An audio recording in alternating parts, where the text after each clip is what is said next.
حضرت ابو ذر غفاری رضی اللہ عنہ سچ بولنے کی ہمت۔ دوستو، اسلام کے اتہاس میں کئی ایسے بہادر جانباز گزرے ہیں جنہوں نے اپنی تلوار سے میدان جیتے، لیکن آج ہم جس شخصیت کی بات کر رہے ہیں انہوں نے اپنی سچائی سے دنیا کو جیت لیا۔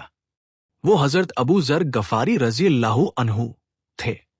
اللہ کے رسول محمد صلی اللہ علیہ وسلم نے ان کے بارے میں فرمایا تھا، زمین کی پیٹھ پر اور آسمان کے سائے کے نیچے ابو ذر سے زیادہ سچا اور کوئی نہیں۔ حضرت ابو ذر کا تعلق بنو غفار قبیلے سے تھا جو مسافروں کو لوٹنے کے لیے بدنام تھا، لیکن ابو ذر کا دل شروع سے ہی الگ تھا۔ وہ بت پرستی، مورتی پوجا کے خلاف تھے اور ایک سچے خدا کی تلاش میں تھے۔ جب انہیں مکہ میں ایک نئے نبی کے آنے کی خبر ملی تو وہ بے چین ہو گئے اور سچائی کی تلاش میں اکیلے ہی مکہ نکل پڑے۔ مکہ میں اس وقت سناٹا اور خوف کا ماحول تھا۔ ابو ذر کئی دنوں تک چپ چاپ رہے۔ آخرکار حضرت علی رضی اللہ عنہ انہیں نبی کریم محمد صلی اللہ علیہ وسلم کی بارگاہ میں لے گئے۔ جیسے ہی انہوں نے قرآن کی آیتیں سنی، ان کا دل گواہی دے اٹھا اور انہوں نے اسلام قبول کر لیا۔ نبی محمد صلی اللہ علیہ وسلم نے انہیں مشورہ دیا کہ ابھی حالات خراب ہیں، اس لیے اپنے قبیلے واپس چلے جاؤ۔ لیکن ابو ذر کے اندر سچائی کا جو جذبہ تھا وہ انہیں خاموش رہنے نہیں دے رہا تھا۔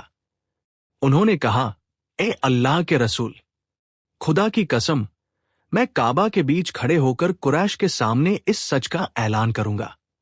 ابو ذر کعبہ کے صحن میں پہنچے جہاں قریش کے بڑے بڑے سردار بیٹھے تھے۔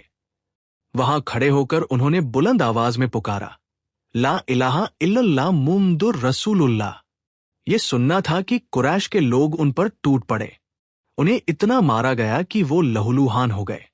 حضرت عباس رضی اللہ عنہ نے انہیں بڑی مشکل سے بچایا، لیکن اگلے دن پھر وہی ہوا۔ ابو ذر کی سچائی اور ہمت کا عالم یہ تھا کہ مار کھانے کے باوجود انہوں نے اپنا کلمہ پڑھنا نہیں چھوڑا۔ اللہ کے نبی محمد صلی اللہ علیہ وسلم نے انہیں وصیت کی تھی کہ ابو ذر، ہمیشہ سچ بولنا، چاہے وہ کتنا ہی کڑوا کیوں نہ ہو۔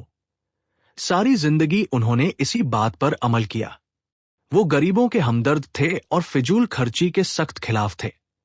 نبی محمد صلی اللہ علیہ وسلم کے پردہ فرمانے کے بعد جب لوگوں کے پاس مال اور دولت بڑھنے لگی تو ابو ذر رضی اللہ عنہ نے امیروں اور حاکموں کو ٹوکنا شروع کیا۔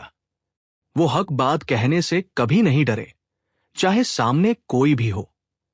اسی سچائی کی وجہ سے انہیں کئی بار مشکلات کا سامنا کرنا پڑا اور انت میں وہ مدینہ چھوڑ کر ربضہ نام کے ریگستان میں رہنے چلے گئے۔ نبی کریم محمد صلی اللہ علیہ وسلم نے سالوں پہلے ایک سفر کے دوران ابو ذر کو دیکھ کر فرمایا تھا، ابو ذر پر اللہ کی رحمت ہو، وہ اکیلے چلتے ہیں، اکیلے مریں گے اور قیامت کے دن اکیلے ہی اٹھائے جائیں گے۔ تاریخ گواہ ہے کہ ایسا ہی ہوا۔ حضرت ابو ذر نے اپنی زندگی کے آخری دن مدینہ سے دور ایک ویران جگہ ربضہ میں گزارے۔ جب ان کی موت کا وقت آیا تو گھر میں کفن تک کے پیسے نہیں تھے۔ ان کی بیوی رونے لگی کہ اس جنگل میں آپ کا جنازہ کون پڑھے گا؟ ابو ذر رضی اللہ عنہ نے مسکرا کر کہا، رو مت، نبی محمد صلی اللہ علیہ وسلم نے مجھ سے وعدہ کیا تھا کہ میرے آخری وقت میں مومنوں کی ایک جماعت وہاں موجود ہوگی۔ کچھ ہی دیر بعد وہاں سے ایک قافلہ گزرا جس میں مشہور صحابی حضرت عبداللہ بن مسعود رضی اللہ عنہ شامل تھے۔ انہوں نے روتے ہوئے کہا، نبی محمد صلی اللہ علیہ وسلم کا فرمان سچ ثابت ہوا۔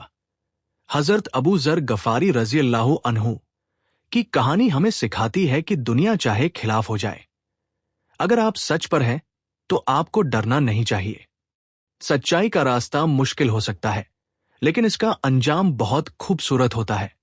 پوری اسلامک کہانیاں اور دینی معلومات کے لیے، سچائی کا ساتھ دین کے لیے اس ویڈیو کو ایک لائک ضرور کریں۔